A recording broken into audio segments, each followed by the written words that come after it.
देखिए latest episodes बिल्कुल ad free. ये आरती भी ना जब देखा सब पर हुकुम चलावत रहेली। ये घरेलू दवा ओके बनावे के आवेला तो खुद बनावे की चाहे, तोहरा के भेजे की का जरूरत रहे। जब जब बच्चा बीमार होला तो माँ के ओके पास रहे के चाहे ना। सॉरी परिधि, लेकिन अगर ऐसे ही चलत रही है ना तो एक दिन तू आपन ही बच्चा के आया बन के रह जेबू और वो आरती माँ की जगह ले लेत। आरती भाभी भी माँ से कम नहीं की इशिता, वो हमारे बेबी की बड़ माँ ही। अगर आरती भाभी ना होती ना इशिता तो हमार जिंदगी में ई दिन कबो ना आई। अब हम का कहीं। परिधि तू सच में बहुत भोली बाड़ू, तुहार दिल साफ बा, लेकिन सबके ना। आरती तो आपन बच्चा को ही दिलस, लेकिन अब वो तुहार बच्चा के छीने की चाहे नहीं। खुद के गोद खाली हो गई तो वो तुहार गोद आबाद होकर कैसे देख सके नहीं परिधि। इशिता, जुबान संभाल के बात करा। तो से ज्यादा हम जाने नहीं आरती भाभी के। वहीं से हमरे सामने उनके खातिर ऐसा घटिया बात दोबारा मत करिया।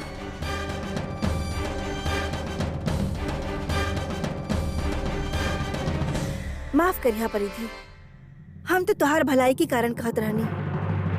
आज तोहरा के भले हमार बात बुरा लगे नहीं, लेकिन एक दिन ऐसा आई है जब तुहार बच्चा तुहार गोद ही न पहचानी और आरती के पास जाए खातिर आपन बाह फैलाई। तब तोहरा के एहसास हुई कि बच्चा आरती के गोद में देकर तू का खोलस हा। भगवान तो तोहरा के माँ बने के सुख ना दिलस हा, और बच्चा गोद लेवे के बाद भी जब आपन ना हो पाई है तो दुख तो होखेला ही। याद रखिया परिधि, आरती कब्बो न चाहिए कि तोहरा के माँ के सुख मिली, काहे कि वो आपन बच्चा जे खो देले बानी। तुम्हारे एक बकवास बातन के हमारे पर कोनो असर नहीं होखे वाला इशिता, समझ लू तू।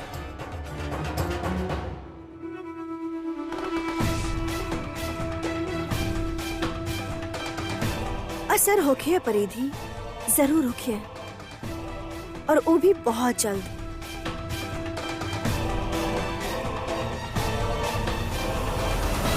आप बिल्कुल चिंता मत करी। अभी आपके मम्मी के एक्सपीरियंस नहीं थे ना, यही से, लेकिन धीरे धीरे वो सब सीख गई हैं। ओके?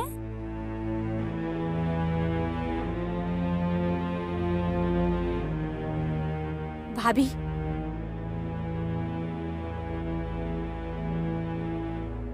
अरे परिधि का करताड़ू, सूतल बा। जब जागी तब पिला दे। हमें को काम करता नहीं, एकरा अपन रूम में ले जाता नहीं। घड़ी घड़ी एकर टेम्परेचर भी देखत रहा। तू ही हमरा के दे दा, जब जागी ता हम पिला दे। और तू बिल्कुल फिक्र मत करी। आयु अपन बड़ी माँ के पास बा, बिल्कुल सेफ। तरा अभी तनी टाइम लगी ना, यही से।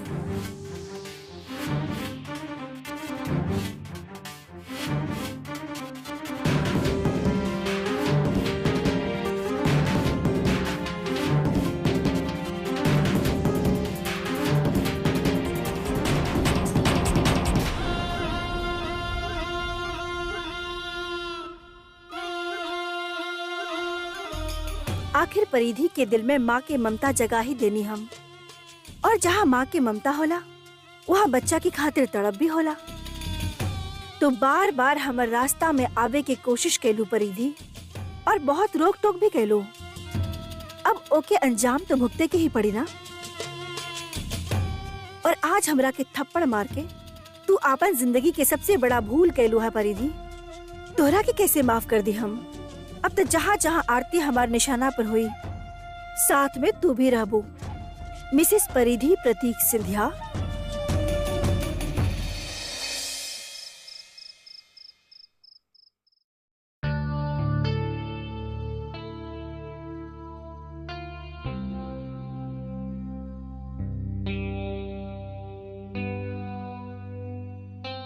अरे प्रतीक, कहाँ जाता रहा? मुंबई जाके सारा तैयारी हो गई बा, और हमने के मुंबई में घर भी लीज पे ले ले बानी। और इनफैक्ट बाबूजी हाँ बिका दिले बनी जाए खातिर। और भैया घर बेचे खातिर के उसे बात भी कर ले बानी। आप ही बात भाभी के डायरेक्ट बोली ना, हमके तो मालूम बा हम आपके साथ रहनी ना। प्लीज।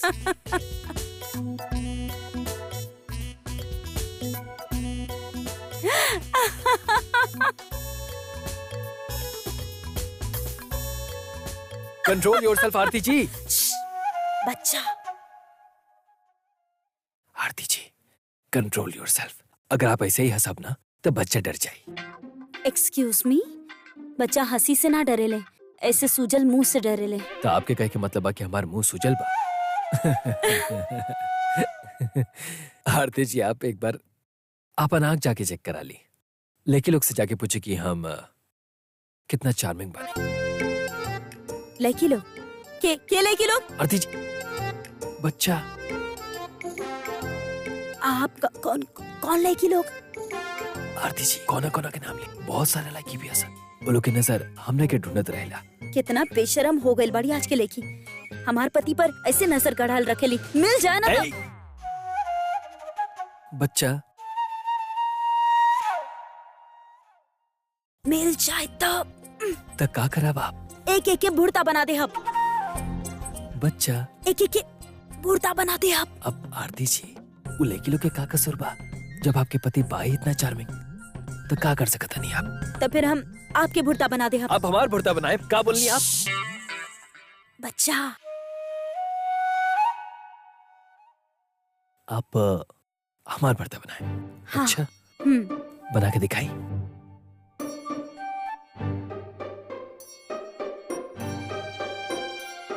आरती जी गुड नाइट। Good night.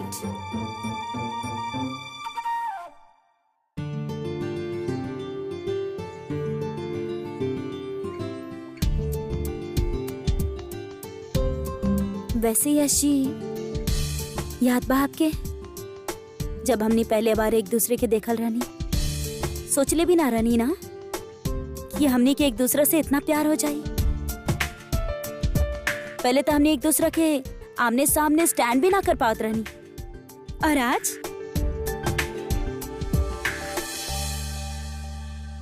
वैसे आपके मन ना करेला कि हमने वापस से वो प्यार भरल वाला पल जिए?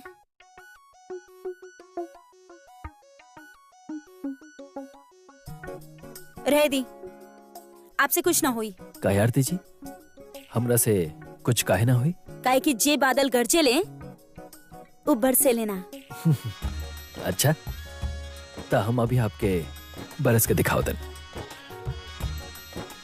अरे हमारे बात तो सुन। बच्चा सुतल बा। बच्चा भी सुता था अभी। आरती जी यशी ओ अरे आरती जी का आप हमारे बाल खींचते नहीं।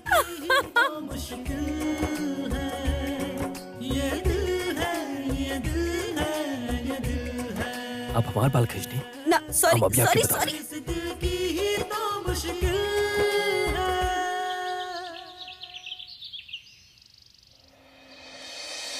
हमने मुंबई में रहब नया घर में बहुत मजा आई। हमें घर के बहुत मिस करब।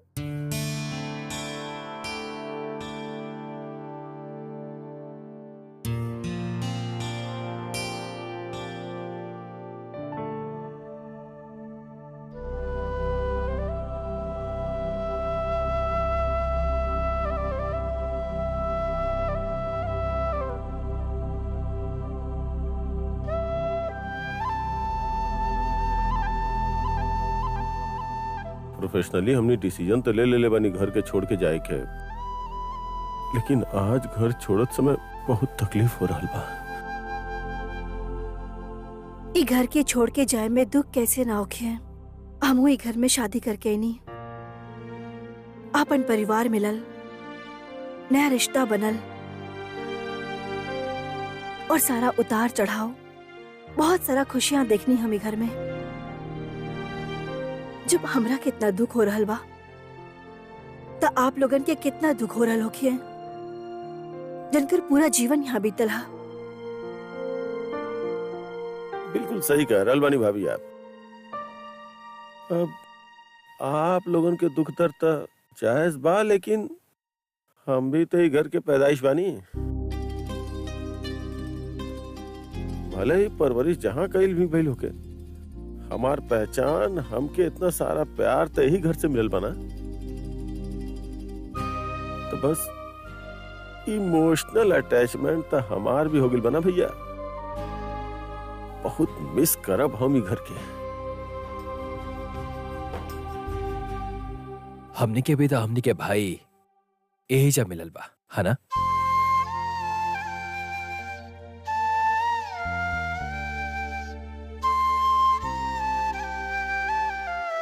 आप सब लोग यही जा दुखी हो रहल बड़ा, लेकिन अपने बाबूजी के बारे में भी सोचा, वो कितना दुखी हो किया। सवेरे से 10 बार फोन आ चुकल बा और हर बार बस एक घर के बारे में ही बात करेले। इतना बात सुनैले बाड़े हम रखे, कितना कुछ बतैले बाना एक घर के बारे में कि ऐसा लागत था कि हमें घर के बारे में, आप सब के बारे में सब कुछ जाने नहीं। अरे भाभी, भैया के दोबारा फोन आयल रहल, जाई बात कर ली। माँ, आप सब चिंता मत करी।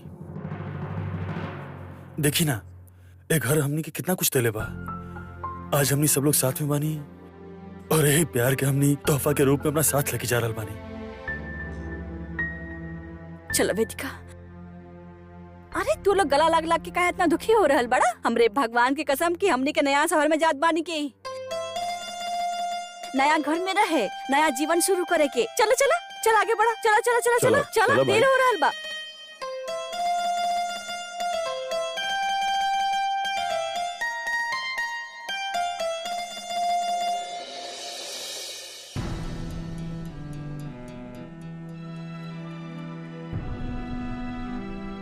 हे ईश्वर, जे तरह अब तक ए छत के नीचे आप सबके जोड़ के रख ले बड़ा, इतना खुशी दे ले बड़ा,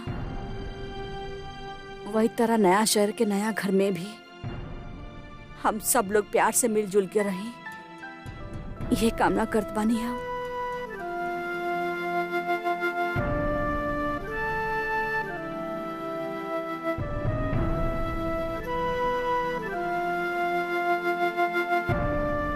माँ, भाभी। हाँ बेटा। माँ चली, देर हो रहल बा। हाँ बेटा।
अब हम जाए, जल्दी जल्दी पैकिंग कर ले। अरे आरती, ये बेबी की संभाला, हम बुआ जी के साथ किचन में पैकिंग करा देते हैं।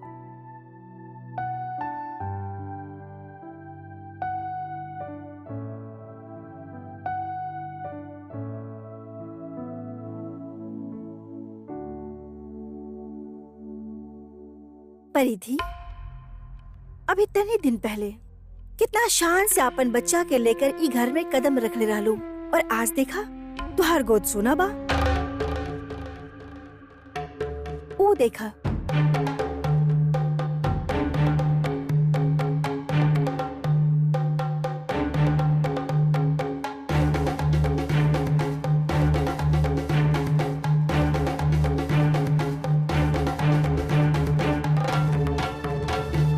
हमका सोचत रहनी परिधि की ट्रैवलिंग में बच्चा लोग बहुत अनकंफर्टेबल हो जाले। इतना लंबा सफर बा, इतना सारा लोग, शोर शराबा, बहुत बेचैन हो जाई ये भी। त हम एकरा अपन पास ही रखे नी, हम एकर अच्छा से ख्याल रख ले।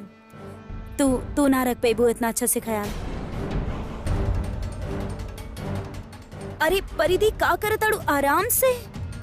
बच्चा संभाले के हम तब न सीखा भाभी, जब आप हमरा के मौका दी। कोनो बात ना, अगर ये बीमार पड़ गई तो दुनिया का सारा बच्चा बीमार पड़े ले, हम देखभाल कर ले बेकर। माँ ही कर हम बकायदा सारा फॉर्मेलिटी पूरा करके पेपर साइन करके एक अपन बेटा बना के घरे ले आइल बनी। अब माँ तो बने दी हमरा की। आखिर कब तक हम हर एक चीज खातिर दूसरे पर डिपेंड रहब? और काहे? प्लीज भाभी, हमरे बच्चा के मामला में इंटरफेयर मत करी। आप ताई ही कर, माँ ना। हमारा बेटा में अपने आयु के ढूंढने की कोशिश मत करी। आई होप आप समझ गई हो खबर। ई तू का करल बाड़ू?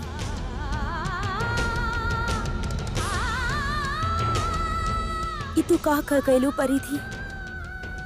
ई तू का कह देलू?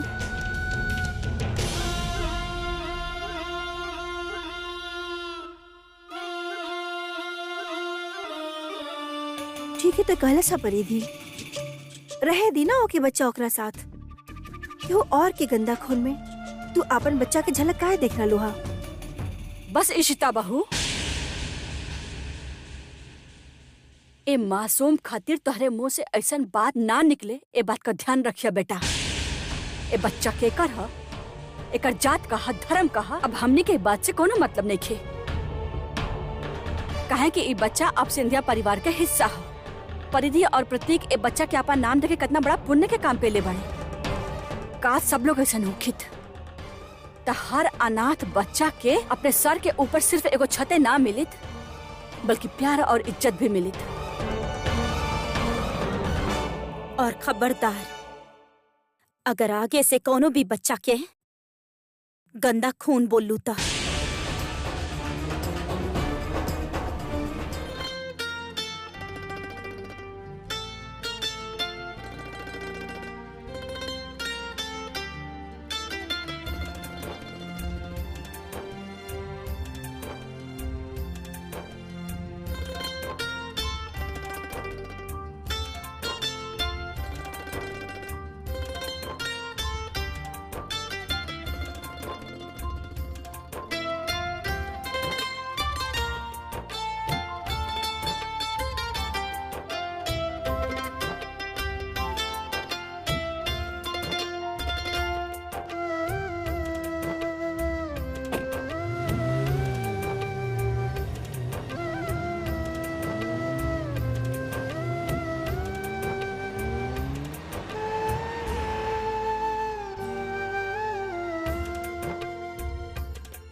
ouch!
यहाँ यह मुंबई शहर में हमार और यशी के बीच के दूरी मिट गल रहे।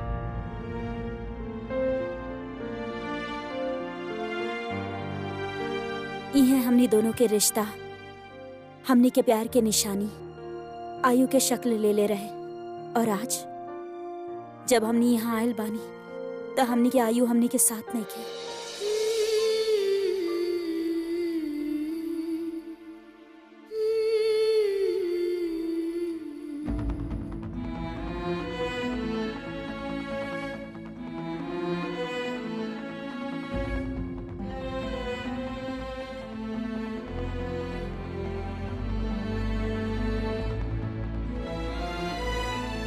आरती जी के नजदीक जाते आयु के ख्याल आ जाला हमरा, जकरा के हमने के पैनी भी और खो भी देनी। काश आज हमने की आयु हमने के साथ होइत। आई जस्ट होप वो जहां कहीं भी होके खुश होके।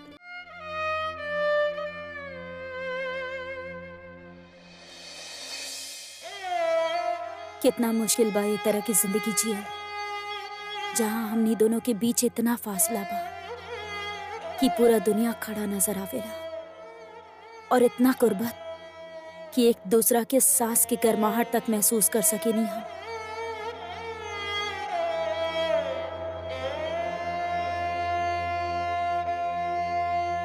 जाना था नहीं जौन कुछ भी भइल उनमें आरती जी के कोनो गलती नहीं के, लेकिन जब भी हम आयु के बारे में सोचे नहीं था, आरती जी की तस्वीर हमरा आंख के सामने आ चला।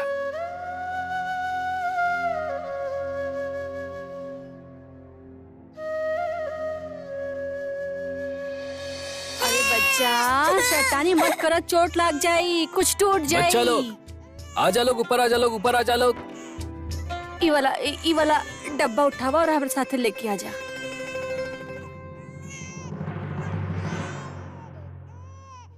माँ कौन सा सामान कहाँ रखी कुछ समझ में ना आ रहा बा। कोनो बात ना बेटा, तू कहीं भी अपने सहूलियत के हिसाब से रख दो, फिर बाद में आराम से किचन जमा लेवल जाए। का भइल माँ इतना रो कह रहा? पता ना बेटा, कब से हम चुप करावे की कोशिश कर रहल बानी, लेकिन अले बच्चा हम चुप कराई। हाँ इला ना संभालेगी, बाद में अच्छे से जमावल जाए हमनी के।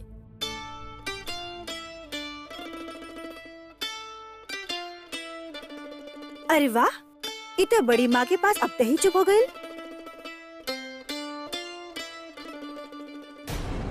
जाने कौन अनजाना रिश्ता से बंधल बानी हमनी दोनों।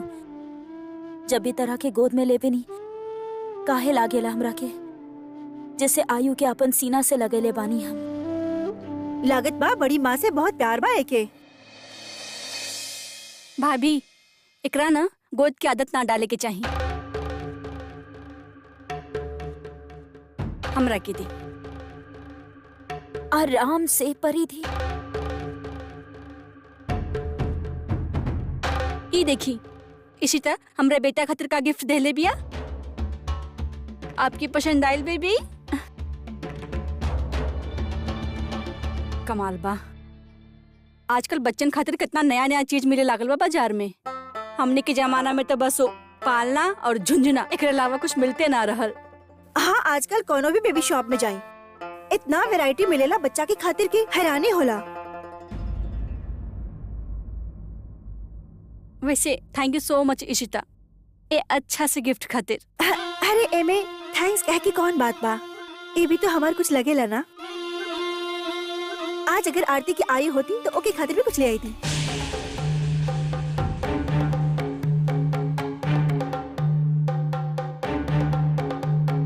ओह सॉरी, हमरा के बात ना करे के चाहत रहे। सॉरी आरती, हमरा के तोहार घाव हरा ना करे के चाहत रहे, मगर का करी मुंह से निकल गई।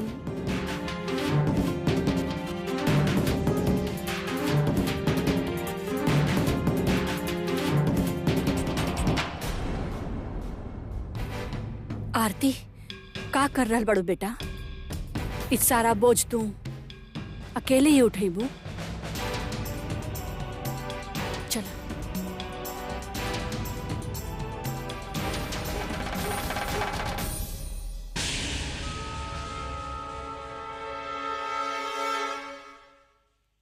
हे भगवान, पता ना।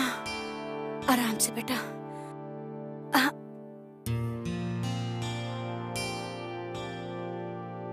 हे भगवान, ए डब्बन में तो आकाश इशिता के सामान बा, खुद ही दोनों मिलके जमा लिया।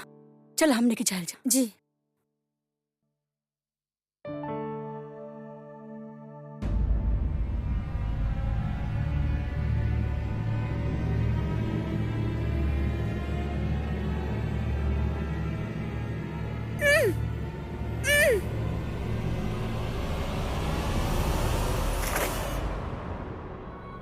ओह नो,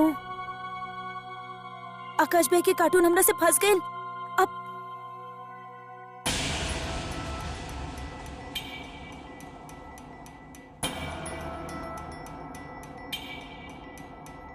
यश जी के फोटोज आकाश भैया के कार्टून में, और ये पिक्चर्स तो हम कबो देखने ही ना।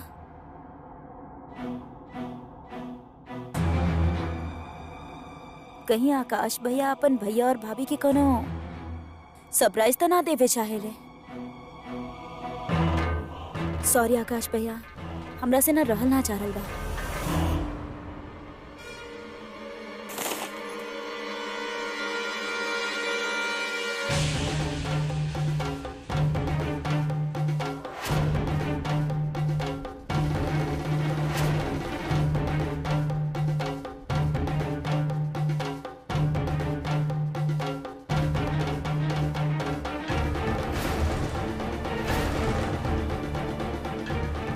हमार प्रिय यश, जानता नहीं आपके आपन कहे के अधिकार नहीं खे हमरा के, लेकिन का करी, पहला नजर में ही हमार दिल अपना ही मान ले रहे आपके। अब एकरा समझाल हमार बस में नहीं खे। जौन दिन हमरा खातिर आपके रिश्ता आयल, खुशी से पागल हो गए नी हम। और जौन दिन ही सुननी की आपके पहला पत्नी के मौत के इतना साल बाद भी आप दोसर शादी करे खातिर तैयार नहीं की, दिल टूट गई हमार।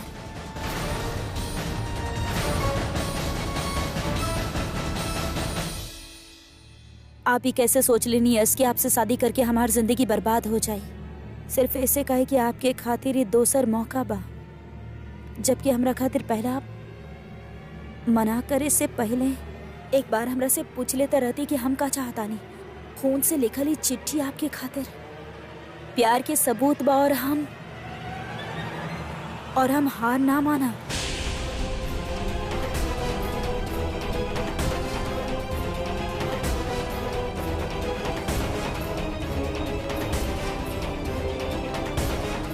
दो 2012 यानी हमारा और यश जी के शादी से पहले इशिता के रिश्ता आयल रहे यश जी के, और यश जी ठुकरा दिले काहे कि इशिता शादीशुदा ना रही, और यश जी ना चाहत रहे कि इशिता के ऊपर 2 बच्चा के रिस्पॉन्सिबिलिटीज आए। यानी इशिता पहले से ही यश जी के। अंश के किडनैप के टाइम भी जब दोबारा इशिता और यश जी के शादी के बाद चलल तब भी इशिता के इच्छा पूरा ना हो सके। आपन दिल के हाल तो लिख देली वो चिट्ठी में, लेकिन ये चिट्ठी यश जी तक ना पहुंचा पाई। यही से वो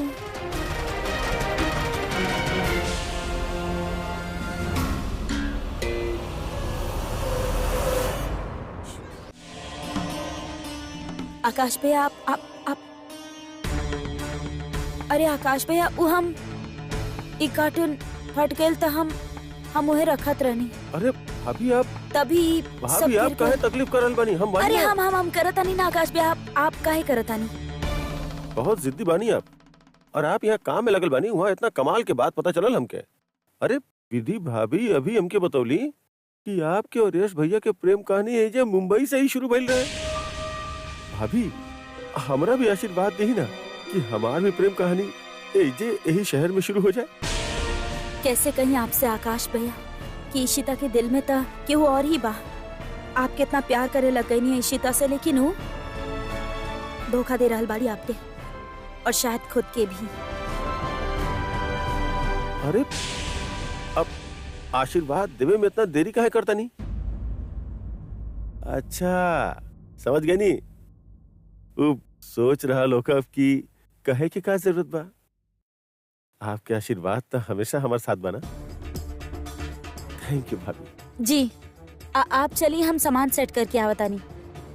ज्यादा तकलीफ ना करब। जी।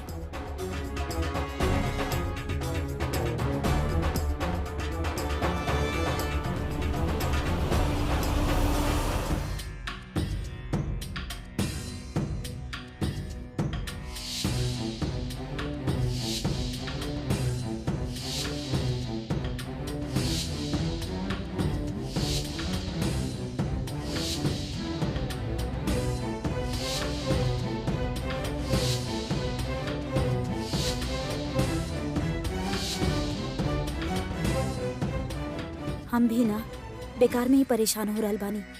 वो चिट्ठी था 1.5 साल पहले लिखले रहली इशिता। तब यश जी खातिर ओकर मन में प्यार जागल हुई, लेकिन अभी ना ऐसन कैसे हो सकेला? इशिता के शादी हो चुकल बा, यश जी शादीशुदा बाड़े। वो बात अब खत्म हो गई बा।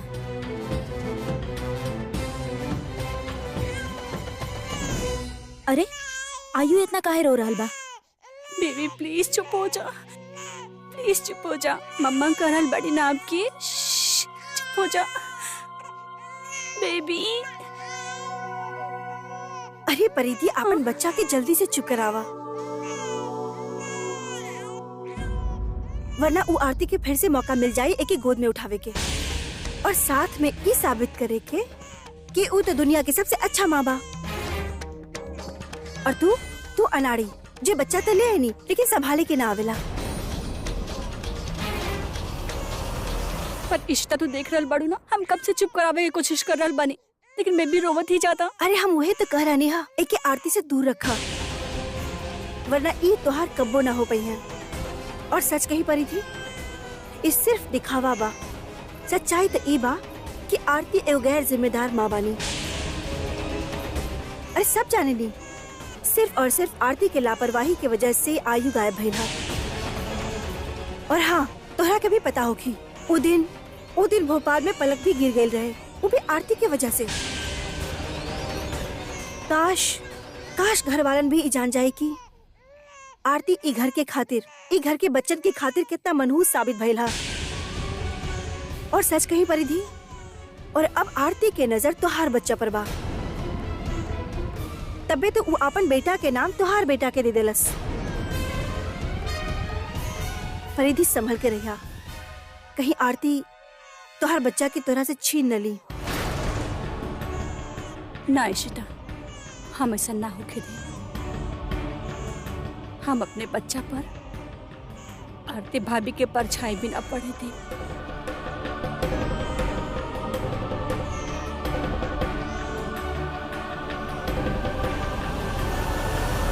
अरे आरती बहू, इतना गुस्सा में काहे दिख रहल बाड़ू? कुछ ना बुआ जी। ना कोनो बात तो है, यही से तोहार चेहरा गुस्सा में इतना लाल हो रहल बा। बोली ना कुछ ना।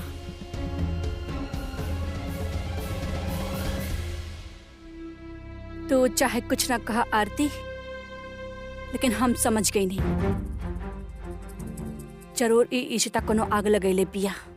मूर्ख लड़की, इतना भी ना समझे ले लड़की कि आरती के नाराज कैले के मतलब है कि सांप के बिल में हाथ डालल। खुद ही मुसीबत ले रहल बिया इशिता। लेकिन हमरे भगवान की कसम, ये लगाए बुझाई ना होके तो मजा काबा जिंदगी के।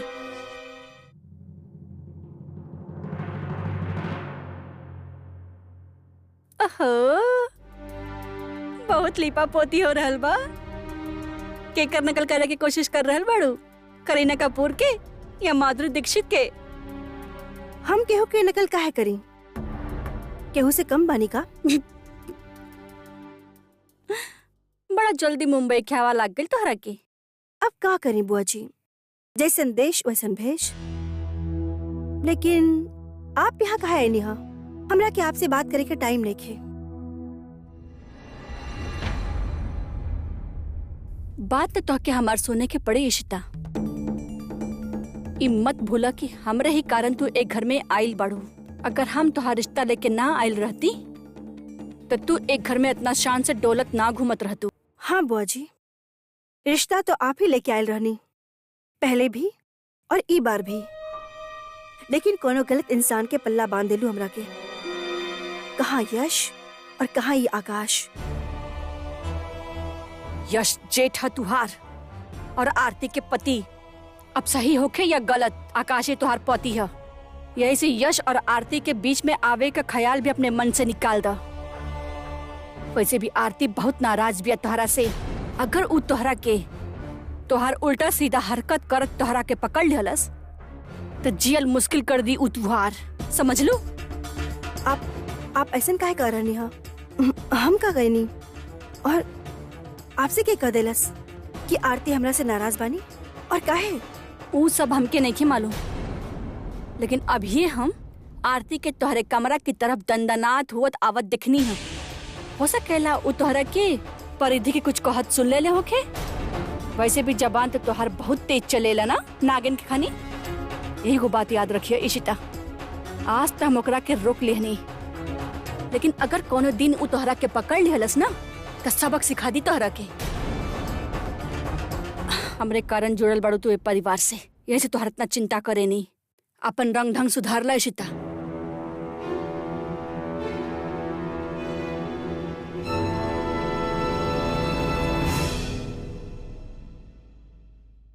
का सुन लेलस आरती? कहीं आयु वाली बात ना? अगर सुन भी लेलस हा तो ठीक बा ना? का बिगाड़ ले तू हमार? आपन घर तो संभाल ना पैलस। अपने आप के बहुत बुद्धिमान समझे वाली आरती आज तक एक बड़ सच से अनजान बा कि ओके खोइल गईल आयु कहीं और ना, ओके ही पास बा।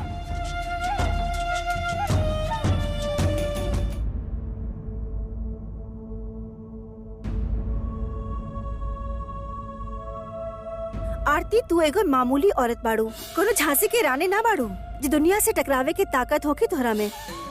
सोचा ना आरती, आज सिर्फ तोहार मनमानी के कारण उन बदमाशन के मौका मिल गई आयु के गायब करे के। हमार छोट सा नन्हा सा आयु न जाने अभी कौन सा मुसीबत में होके है, वो भी सिर्फ और सिर्फ आपन माँ के लापरवाही की वजह से।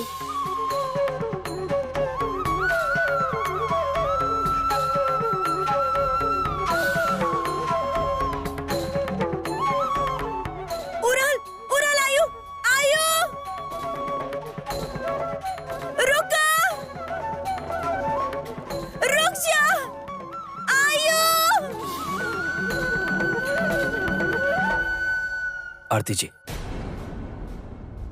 कौन परेशानी बा? कुछ नहीं यश जी, कुछ ना।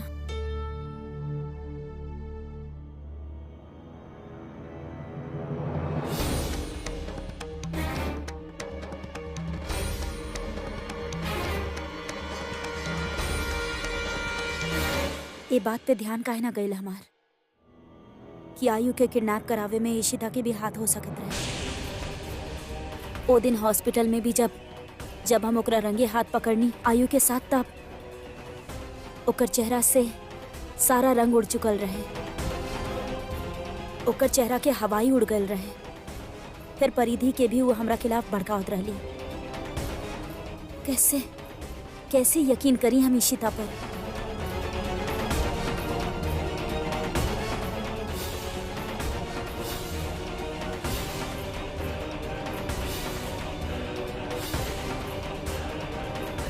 ना, ऐसा ना हो सकेला।